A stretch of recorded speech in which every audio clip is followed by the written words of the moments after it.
Video game movies suck so much they can be easily compared to the Boomerang controller on the Nintendo 64. It's taken the industry years, decades even, to get it right.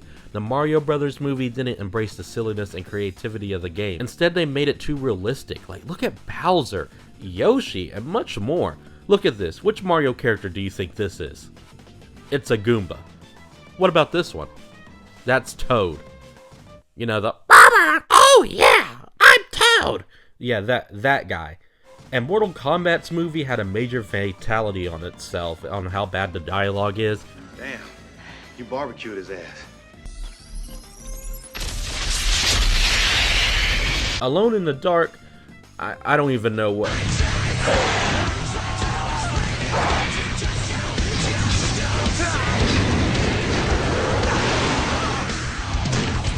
Things are finally starting to look up with video game movies, however. Not by a lot, but movies like Sonic and Pikachu have given faith that video game movies can be good, instead of a mediocre mess. What was the problem though with the other video game movies? Why couldn't they just get it right? Well, that's when Disney said, okay, I know how to fix this. Let's make a video game movie that's not based on an actual video game. My name's Ralph, and I'm a bad guy. Wreck-It Ralph is without a doubt one of the best video game movies of all time. Ralph, also known as Wreck-It Ralph, is 9 feet tall and 643 pounds. I know you girls like tall guys, but I didn't know y'all had to like a skyscraper. He has been around for 30 years, serving as the antagonist for an arcade game called Fix-It Felix Jr. By the time the 30th anniversary rolls around in Game Therapy, where Bowser is talking about his problem with kidnapping women against their will and Eggman is having problems enslaving animals, Ralph releases a bombshell. I don't want to be the bad guy anymore. Ralph goes on a mission to prove that he can be a good guy despite being a bad guy. In this arcade character universe, they are able to travel through power cords to a hub where they're able to see other characters and go into each other's games. They'd be drinking beers at Tapper, the Forgotten Classic characters are homeless. There's many creative things the film does with the concept of a living arcade, but it all feels like it's barely scratching the surface. That's my big problem with the film. It doesn't reach its full creative potential, besides a few story elements such as staying in one game and getting an arcade game unplugged.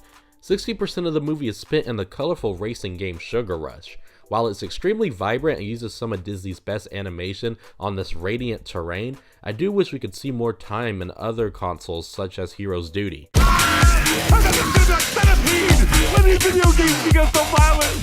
I love video games. Literally the first game I ever played on a console was the PlayStation 2 classic, Shrek Smashing Crash Racing. Eat my dust! That's what you're gonna do!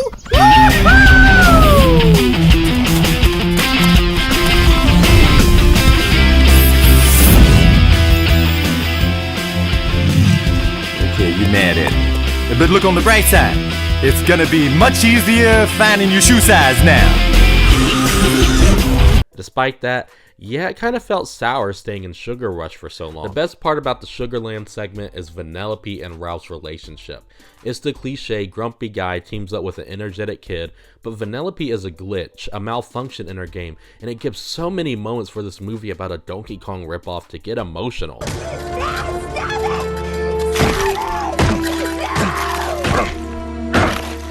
Even when I was recording the scene for this video, that scene gave me chills just like it did 10 years ago. The best part of my day is when I get thrown off the roof.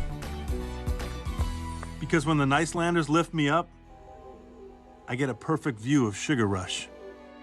And I can see Vanellope racing. Yes! Because if that little kid likes me, how bad can I be?